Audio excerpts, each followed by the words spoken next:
Hi, everyone. Welcome to Entrepreneurship by Design with Dr. C. I am so glad you're here today because we have an incredible guest with us, Regard Tang. Regard is an energy healer and medium specializing in emotional trauma and ancestral trauma healing. Once a makeup artist in the fashion world, she moved from San Francisco to Los Angeles to New York to pursue her dream career. Despite her success working with numerous well-known fashion brands, Regard Tang battled depression and anxiety for many years. Regard's resilience and determination propelled her to dive deep into self-development and therapy. She discovered her intuitive gifts along the way and awakened her spiritual calling. Now she helps others heal their emotional wounds and overcome ancestral traumas with her unique blend of energy healing and mediumship. Join Regard Tang on an extraordinary journey of healing as she shares her stories and practical tools for overcoming emotional and ancestral traumas. Get ready to be inspired and discover the incredible healing potential within you. Thank you so much for being here today, Regard. It is such a pleasure to have you. And I would love for you to just dive into your journey, how you got here today, and then we'll go a little deeper. Yeah, awesome. Well, thank you for having me today. I'm very, very excited to share my story, share my knowledge, share tips and tricks for your listener. So my name is Regard Tang. I am an energy healer, a clairvoyant, and a medium specialized in emotional trauma healing and ancestral trauma healing. So how do I get here? So this is actually my fourth career, I would say. My first was in my 20s. My major was advertising, and then my first job was in marketing. And till this day, I'm not good at marketing. It was just kind of like the money job, right? I don't really have passion about it. But on 2008, while the market crashed, I couldn't get a job for over a year. And my boyfriend during that time asked me, "Hey, what do you want to do? What do you want to explore, basically?" And I was like, I always really intrigued with makeup when I was young, like I would say like not 3-4 years old, but like 5-6 years old. When I flipped through the magazine, I was like, oh my God, this is like just so fun, right? And I always want to be a makeup artist. And he was like, oh, why don't you go back and just learn? And I was like, oh my God, this is such like a huge investment. I don't know how can I afford that at this moment. Within 3 weeks, I actually flew back to Hong Kong. I'm born and raised in Hong Kong. So I flew back, and one of my friends took me in. Hong Kong is such a small place, and I'm very grateful. One of my very close friends, that she has an extra room for me to stay there for 6 months without charging me rent. I was like, I'm just extremely grateful about that. So during that time, I spent 6 months there. I got my makeup certificates. So when I went back to San Francisco, I start my makeup journey. And at first I was doing weddings to just make money, but it still wasn't my passion. So I moved on, and I know that I have to move to LA or New York to be successful. So shortly after, maybe like in a year to two, I moved down to LA. I got to the point that I was like, whatever, I just need to move, right? So I packed everything in one car and just moved, not knowing where to live, not knowing what my clientele is. I have no clue what I was doing. And it was like 2012. And I was like, it's a leap of faith, that kind of thing. So I did it. I stayed there for 2.5 years. And one day I told my boyfriend during that time, I was like, hey, you want to move to New York? And he was like, are you insane? We just moved to LA not that long ago. And I was like, well, you're not that busy in here in LA. I built my portfolio, and I think that the next step we have to make it, which is New York. Yeah. He was like, let me sit with it. Let me think about it. So shortly, maybe like 2-3 weeks after, it was like, okay, I guess that we should move to New York. So we sold everything we could, moved back to San Francisco a little bit before moved to New York. Same story, but this time it wasn't a car. This time, both of us, each of us, we have 2 luggages and a carry-on. And and as a makeup artist, I do some hair too. So I have more than one luggage. It's just my equipments. And I brought very little belonging, not knowing where to live. Have no connection whatsoever. And I just moved. And I'm very grateful that I lived in New York for 5.5 years. I really, really, really worked my way up. And I was really passionate about my job. I was really passionate about the beauty industry, the fashion industry. But however, fashion industry is a very fast-paced industry, and it's everything is just unknown. You can get a call or emails today at 6 p.m. Can you work tomorrow at 8 a.m.? And sometimes after you work, you will be just waiting for the money to come for 6 months. So it's a lot of like unknown. It creates a lot of insecurity. And that nature, it creates depressions. And this is how I realized that I had depression, but I actually start having depressions since LA, or even further when I lost my job in 2008, right? And I was just battling a lot internally. And many times when I wake up in the morning doing my own makeup before going to a job, and I was like looking at the mirror and I was like, who is this person? I really hate this person. I don't love it. I just don't know what I was doing, right? So long story short, I know that my mental health and my happiness is more valuable than being just successful, right? Because when I was in fashion industry, I was looking at those people, everyone is miserable. And I started going to therapy 5 years ago, 2018. And I realized that, okay, I should move on. I should go. And I was trying to understand what is my next step is, and trying to find out what is my next step. And one thing led to another. I was like, oh, maybe I can do coaching, right? And so on 2019 August, I signed up for this coaching program for 6 months, and you can take it up to a year. And shortly after, 6 months in, pandemic hits. 2020 March, every single set shut down by the end of February. And I was wondering, I was like, okay, I have zero income. I don't know what to do. I live in New York City in a shoebox with my best friend. We live in a 450 square footage apartment. And I just need to move on and maybe pursuing my coaching career. So later that year, I moved to Las Vegas and moved in with my parents. And so I moved in with my parents, and okay, I have no job, changing my career, like, which means that I was losing my identity. Same year that my boyfriend broke up with me, and I moved in with my parents when I was 40, and I moved out from Hong Kong to San Francisco when I was 11 without them. So that actually created childhood trauma. And so it was a huge change. And when I was trying to make it as a coach, and that year, because a lot of people lost their job, a lot of people like self-reflect, a lot of people is like, okay, I'm helping myself, I want to help other people. Yeah. That industry just all of a sudden it booms. And the same is great, but at the same time that it's diluted. It means that it's really hard to find clients. And in a year or so, I only have a few clients that under my belt. And I was keep asking universe, I was like, what the heck I'm doing? Like, what is my purpose? Like just give it to me, right? And during 2021, I spent a whole year just to heal myself, heal my inner child, heal the relationship with myself, heal the relationship with my family. A lot of healing going on. And December 2021, I went to one of the events, and that day it just struck me. And my spiritual gift is just unpacked that day. And I was able to hear. Cyril was telling me things. And I always able to feel other people's emotions. And I have cried for other, like especially men.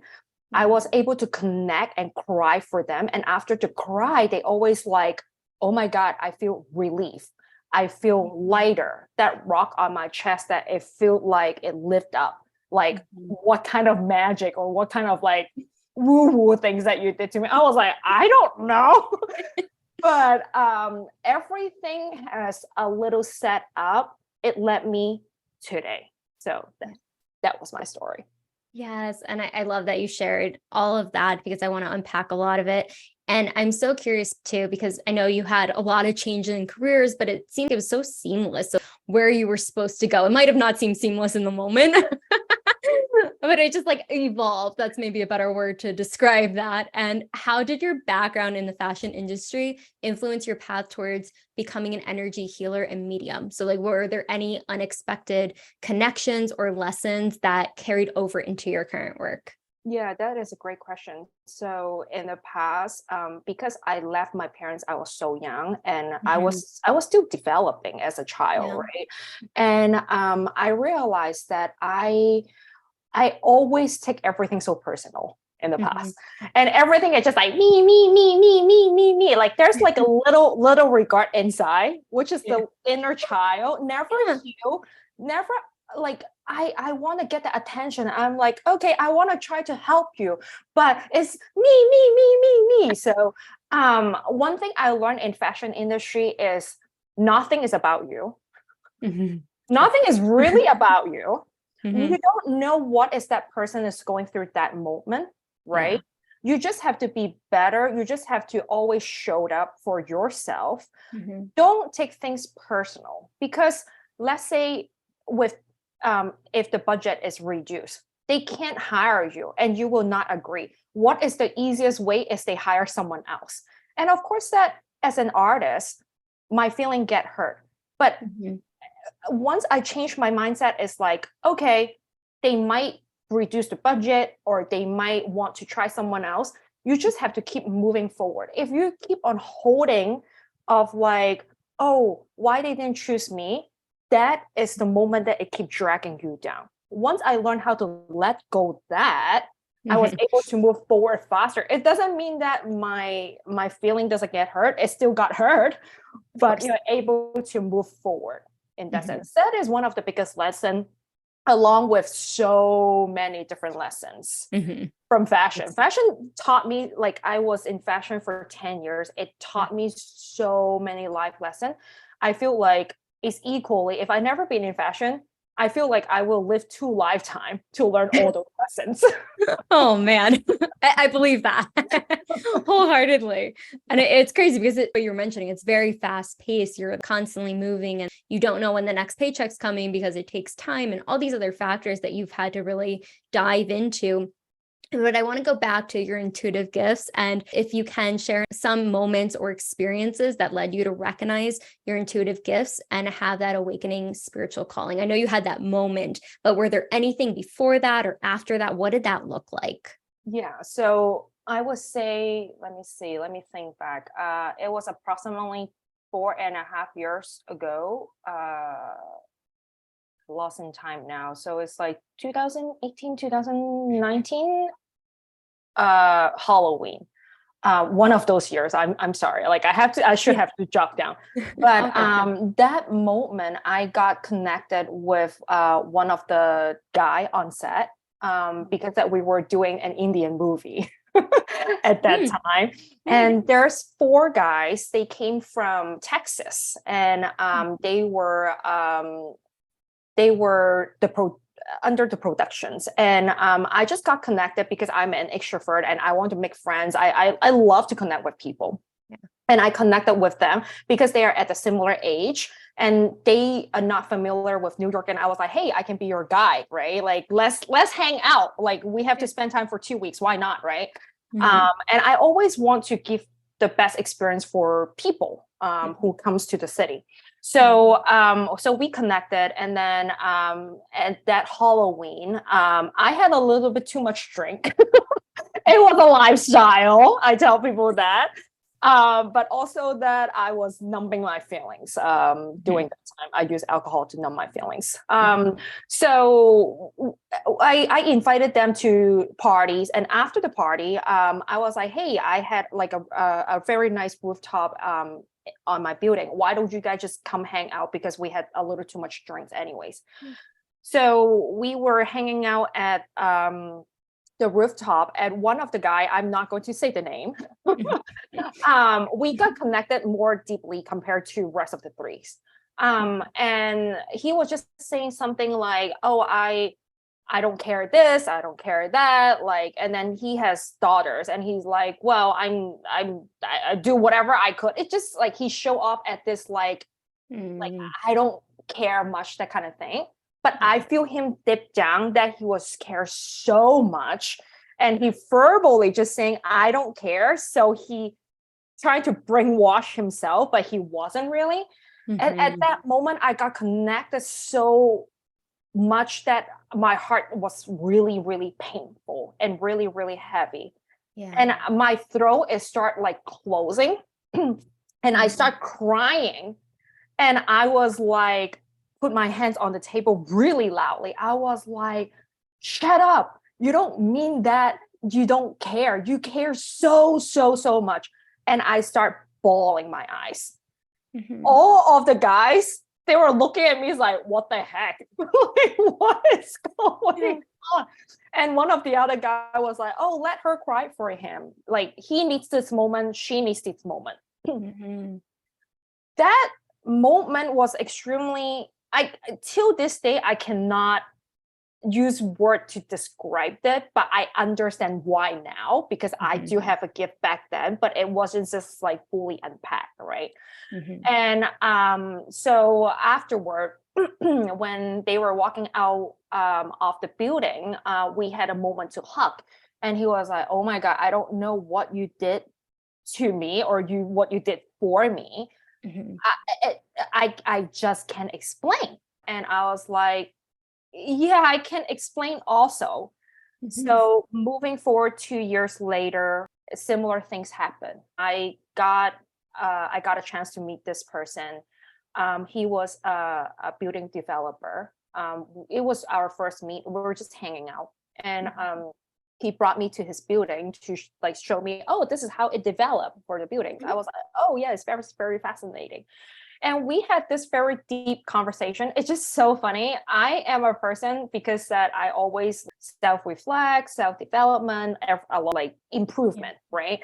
If I'm able to connect it with someone, even though in our first meet, I always able to having this like deep dive conversation with people, and I'm not shy about it, right? Similar thing happened. He was just asking me, oh, how do you feel? Like, what are you like? He was just telling me that, oh, I'm a shaman, I can feel the room. And I was like, very interesting. I am a person able to feel other people's emotions. And he was like, okay, how do you feel about me? And I said something, and all of a sudden I will start crying again. And that moment, all of a sudden I hear that I was like, Spirit was telling me that you have to put your right hand on his chest and put your left hand on your chest. That moment, it lifted off his burden for so many years, because that his mom was a narcissist, and he was in an abused family. I know it later. I didn't know that at that moment, right? And so those are the events. It happens before I actually develop my gift or unpack my gift. Yes, no, and that's incredible of what you've been able to do. And you didn't even realize what was happening, because you were just kind of going with it. You were being led in a way, like spiritually, of just what was in that moment for the individual as well. And, I know you talk a lot about ancestral trauma too, and the healing aspect is so unique. It's such a unique aspect of your work, but what led you to explore this area and the impact it has in your clients' lives? I know you just mentioned 2 different individuals, but that was kind of before you even knew really what was going on. Yeah, so I would say I didn't choose the path that I chose. They chose me. I didn't know that, like, I always curious that what is my purpose on this earth. And I always know that I'm here to help people, but I just don't know what and how, right? Earlier that I briefly mentioned it about my family. So I moved out from Hong Kong to the States when I was 11, and my parents, they had a really good job at that time. So that's why they stayed behind while I was here pretty much by myself, even though I grew up with my relatives, right? And it created a lot of childhood trauma. It created a lot of resentment. It created a lot of hate. And while I was growing up, I'm the only child. While I was growing up, I was still, I had a really good relationship with my parents, but I always have this like anger toward them because I feel abandoned, right? I didn't know until that I start going to therapy. So as I said it earlier, that 2021 that I spent a whole year heal. And I can't escape because I live under my parents' roof at that point, right? Building my new business, trying to figure out all my life. And I was like, during that time, I'm like, I'm hating this so much. Like, what is the point? I always ask universe and spirit, like, what is the point, right? Even though it wasn't comfortable, and you can only grow doing uncomfortable. You can grow fast doing uncomfortable, right?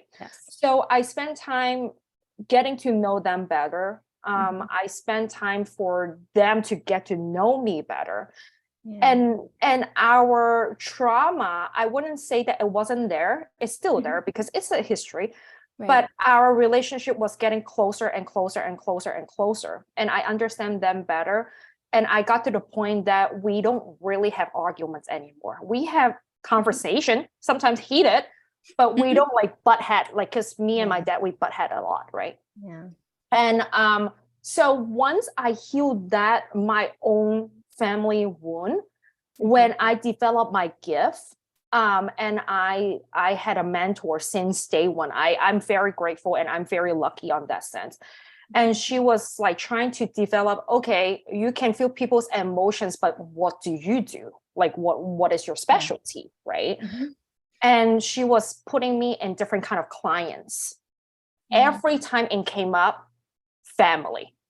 And I was like, okay, this is interesting. I didn't ask for it, but I start hearing, oh, your mom's side or your great grandparents from your mom's side said this, or your great grandparents from your dad's side said this, or they experienced this. This is the reason why that your grandparents are very toxic, blah, blah, blah, blah, blah.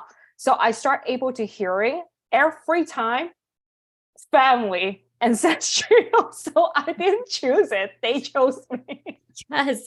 No, it's so crazy too, because sometimes it's just that path is leading you. You had to like go through certain experiences to get to where you're at too. And I think it's beautiful that it is family and you had to heal your own wounds going to, I know you mentioned a lot of self-development and therapy practices that came into place. And I know you talk a lot about overcoming depression and anxiety, how it can be such a challenging journey. And I agree, just being a former therapist and dealing with both myself too.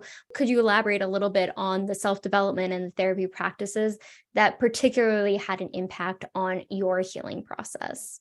Yeah. So as I mentioned that I have therapy and I'm still going to therapy. To me nowadays, going to therapy is kind of like taking a shower or brushing my teeth.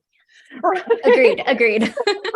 So like, because that we all have challenges and sometimes that we can't handle ourselves, like we are in our own thought, right? So therapy is a huge help to me, even though I have a really great support family and friend systems, but they're not professional. They don't know how brain works. Very complex. Yeah, very, very complex. And I am highly aware of my actions and I'm very highly self-aware. But sometimes I still like, okay, certain things trigger me. How can I handle that? Right.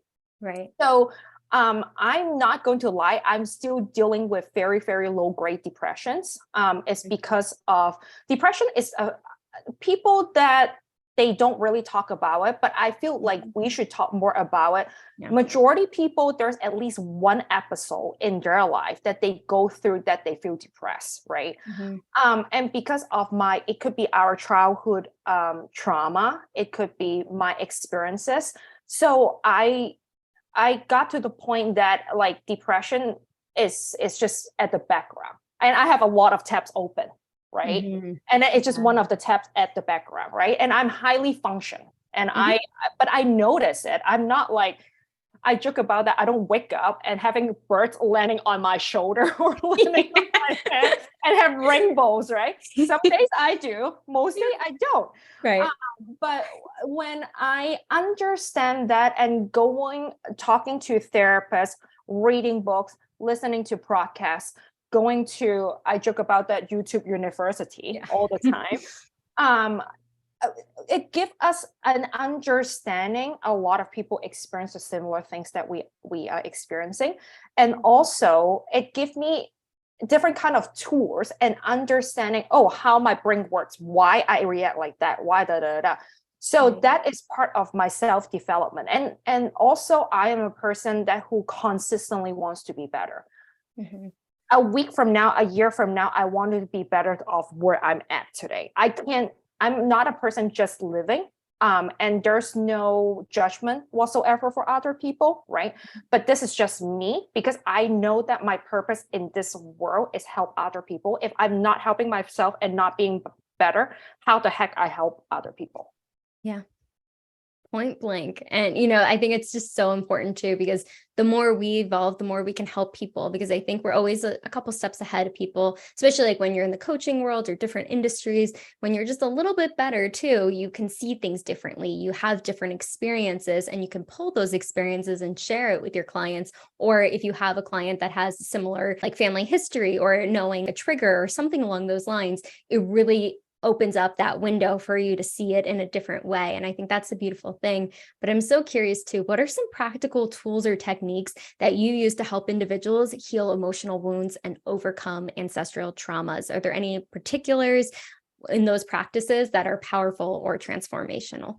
Yeah, so I would say there's no one size fit all. Of course, there's like some similar tools. And every time when I bring my clients in the session, the first 10, 15 minutes, I usually don't tell my clients, don't tell me too much information, because I want to tell you what you are experiencing or what your parents treat you. So you know that I'm legit, and I'm like, oh yeah, I get all the information, and I already have the whole blueprint, right? Yeah. I'd rather to give you the blueprint and confirming, right? So usually that after understanding, I'm either I will start asking questions to spirit. How can I help my client at this moment, at this time, right? Yeah. Sometimes I'm able to pull the energy. Sometimes I'm able to break down certain blockages, or just one example, one of my clients that her energy has been so negative for so long, and she can go fast, so I cannot pull. So I have to open that little knob to kind of like drip the toxicity out of her, right? And then usually spirit will give it to them exercise to do. Some people that they cannot speak their truth because that they are people pleaser, or that they are like, oh, I just want to be lovable. So they never have their own voice. Means that they're not being authentic, right? So spirit will ask them to either to hum or to sing, or even going to the mountain to just scream.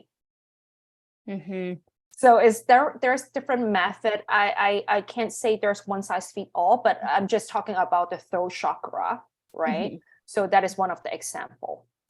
I love that example, because I know that's actually something I went through with a healer that I worked with. I was really able to pull out from spirit that wasn't speaking my truth. And I was that former people pleaser and wanted to just be liked versus being me. And I think it's so interesting too, how things can be blocked and the energy based off of the surrounding, but also from generations prior. It might not even be personally what I'm dealing with, but something I might be carrying. I've released a lot, but we definitely got to talk more outside of this. But I'm so curious too, because I'm sure there's a lot of skepticism as well of just, is this legit? But I love how you kind of covered that too, of being able to tell them versus them telling you too. So you can show them the blueprint and really identify that for them. So they have that like, oh, wow, this is real. This is This happening. is real. And so even being in the healing industry, because you were talking about how the coaching industry, especially around COVID, it got very saturated. As an entrepreneur in the healing space and industry, what challenges have you faced in building your business and establishing yourself? And how have you overcome those challenges? Yeah, so I would say that I always wants to help people, right? Mhm. And I wasn't able to identify who I should take and who I shouldn't. In the past, that I just like welcoming everyone is like, come, like I can help you, I can help you. But the thing is, one thing along the way I had to understand is I'm not for every single person out there, and not every client is for me. I cannot force them to change, right? Means that they come in for a session, they're like, oh, great, it's good information. But if they are not doing anything, I can't help them. In the past, that I feel a lot of responsibility. Yeah. I would say, like, oh yeah, if this person is coming to me, or even friends, I'm like, I have to help them. I have to help them. But actually, it's a trauma response. Means that like I want to get validations from other people. Yeah. Instead of I genuinely just want to help them, give them the tour, like, hey, here you go do it. Right. So that is one thing I had to overcome, because in the past, again, me, right? Like, oh, I want to do this, but I don't get validated how that works. Like, so I have to overcome that for my own self and my own business. And now that I feel way more free. It definitely takes a load off too. And I love that you focused in on that, because especially in the beginning, sometimes while you're trying to build your business, you're trying to establish yourself. So you're like, yes, I need the clients. I want the validation, come. And then it's like, oh, hold on a minute, slow your roll kind of thing. But understanding what the best clients were for you. Family kept coming up as a theme with your first few clients, like you mentioned earlier too. And I'm curious, are there any misconceptions or misunderstandings about emotional trauma and ancestral trauma healing that you frequently encounter, and how do you address it? So a lot of people thought about that when I bring up their ancestors. They're like, oh my God, are they going to haunt me? Yeah. Are they going to like stay with me? It doesn't work that way, right? Spirit, or when someone is going to their another world or afterworld or afterlife, right? They already, in that sense, they come to you or they come to me because there are certain messages that they need to speak and they need to deliver in order that for them to have peace. Right.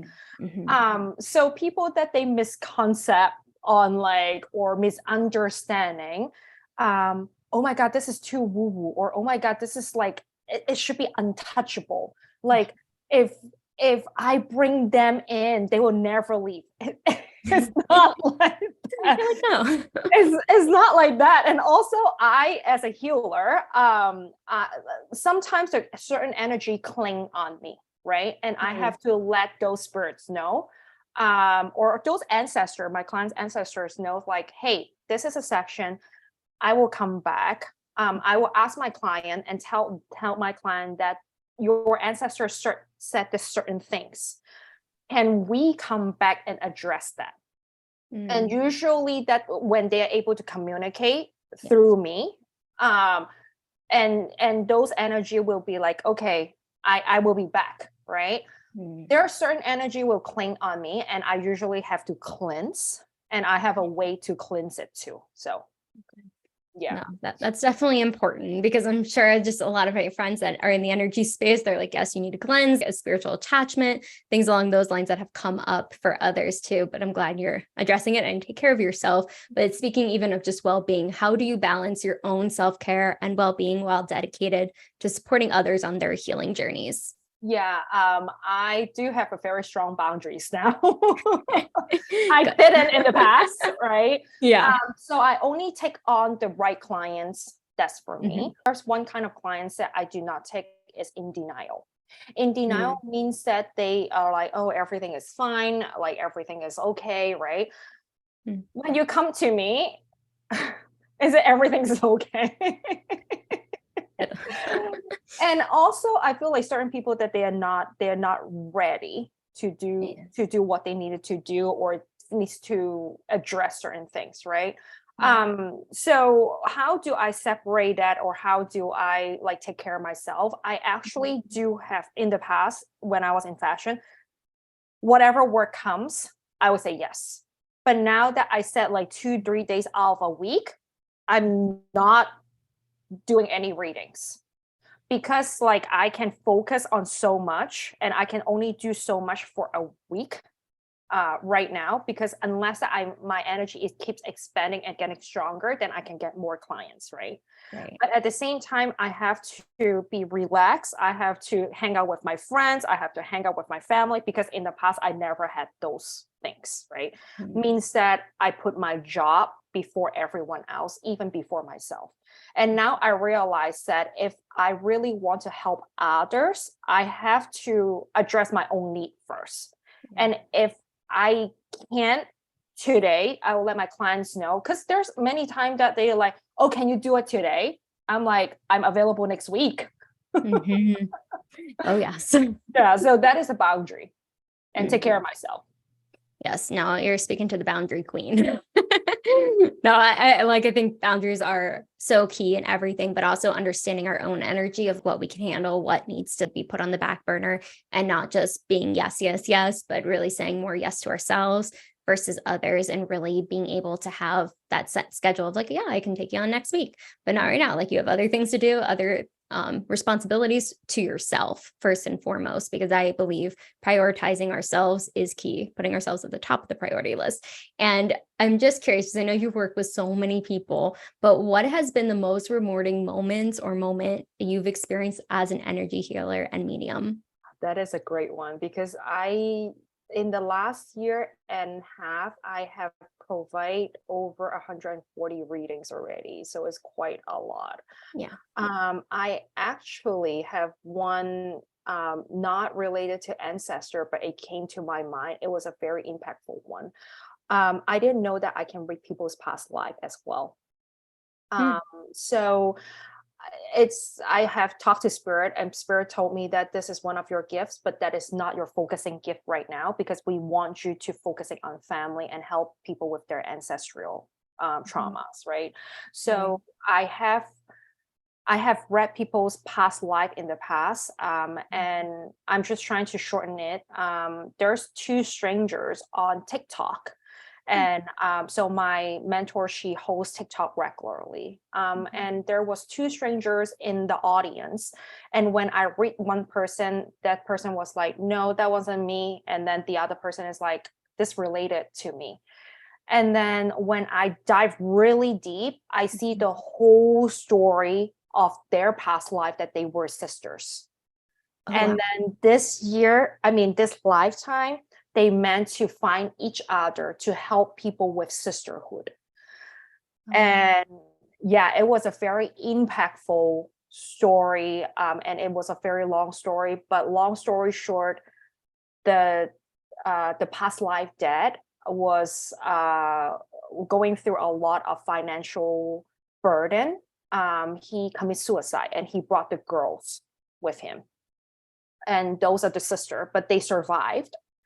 So they survived. And then I was able to see it wasn't just clip, it was the whole entire movie. And then the second time, which was like 2 months later, I read another sister, and this time I pick up another pieces, and continuously from the first one. Oh, wow. That's incredible. Like, just the fact that you have these gifts, one, but being able to have that connection and really healing the families. And that's, my background's marriage and family therapy, so I'm all about that, like, family dynamic, but really being able to heal that past, because it comes up in so many ways that we might not even realize. I know you can speak more to that as well, but I so appreciate you sharing that, because it's so heartwarming. Like, when 2 complete strangers on TikTok, and then that connection, it was like meant to be. Yeah. I love that. And What advice or words of encouragement would you give individuals who are struggling with emotional wounds or ancestral traumas and are seeking their own path to healing? Yeah, I would suggest people be curious. Like curiosity is the key to success or key to healing, right? Yeah. A lot of people is like, oh, therapy doesn't work. uh like spiritual event or sound bath doesn't work, whatever, like meditation doesn't work. Like if you set your mind and telling yourself this doesn't work, you know what, it's not going to work. Yeah. But if you're able to open your heart just a little bit, I tell people, because like a lot of my clients, I realize that their heart is completely closed, right? And I told them, you don't have to crack your door wide open. Why don't you just cut out a little window and have a chicken wire on it and just look through it and be curious? And if you feel that that's right, open up a little bit more, and maybe you can open up the door but with a screen door, and so you can look more, right? So to me, I can suggest people is like, when you are curious, you are actually welcoming your abundance. And when you do not have the curious and you have your mindset, you're blocking everything is coming your way. Not only healing is another thing, right? Healing is one of the steps, but every single thing that you receive, you're blocking how you receive it. That's really encouraging. And, I just love the example you gave of like the little window with the chicken wire. But I think that's kind of just the process of healing too. Everyone's on their own journey. And some people, even in therapy, you don't just start with all your deep, dark secrets and unpack it all in that session. It takes time because the psyche might not be ready. Your body might not be ready, all of those things, but it's taking the time. And I love that you said, just remain curious, be open to it. And if you're open to it, you don't know what will come from that, but it can be a beautiful process. And it's never all like rainbows and sunshine, but being able to just understand it better. So you have a little bit more grounding in that. So I love that you shared that. And I appreciate you sharing that as well. And with your journey of entrepreneurship, I know you've been in a lot of different industries. What would you say are your top tips for entrepreneurs? The top tips, I would say that understand who you are. Because if you don't understand who you are, people is always like, oh, let's set an avatar. Like, what is your target audience, right? Great. That is like an outside, like an outward thing, right? But if you're never able to understand who you are, you don't know how you can serve or how you can help people, right? As an entrepreneur, that no matter is from a product to a service, you want to have this not only earning money, let's put earning money aside, right? You want to give a product to someone or your clients that it works for them and they are raving about you to bring you more other people, right? But if you don't even know who yourself is or why this product works or what is the really like connect the story, sure, you can still earn money. But what it connected to people is being real human. Oof.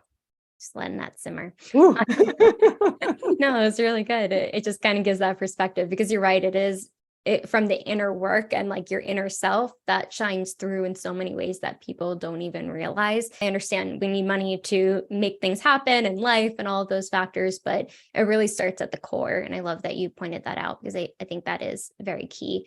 And with all the tools, because I know you use a couple of different tools to build your business, what has been one of your favorite go-to tools that you've used to build your business, or a few, if you have a few? Yeah.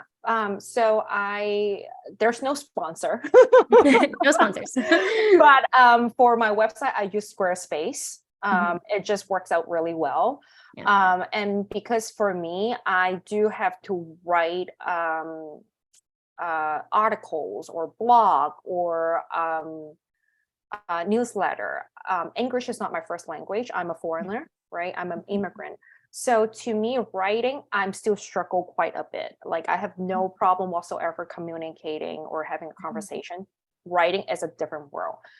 A month ago, I start using OpenAI, which is the ChatGPT. I was like, oh my God, it saved my life. It's the best thing ever. best thing ever. I'm not saying that like, oh, just copy and paste, but you still have to read through it, right? Right. But you can ask them to ask you questions in order to understand your model and then help you to write. Even though like if you need to have a speech, right? Ask them to help you write. That is completely saving my life. Again, there's no sponsor. No sponsor. No, I love that. That has been like my new best friend. There you go. It's my new best friend too. It's been so helpful. If you could give a message or takeaway for the viewers listening right now to walk away with after watching this interview, what do you hope they'll remember about your journey and the potential for healing within themselves? Yeah. So I would say all of us do have traumas, and a lot of people that they neglect their traumas. And they put it on the side, which means that you're not addressing with your inner child. Your inner child doesn't care about how much money you earn. They don't care about your success. What they care is fulfillment and also happiness, right?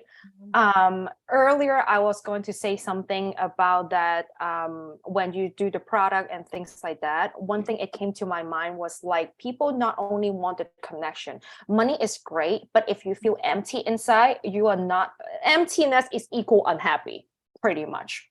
Or it can also relate it to loneliness as well, right?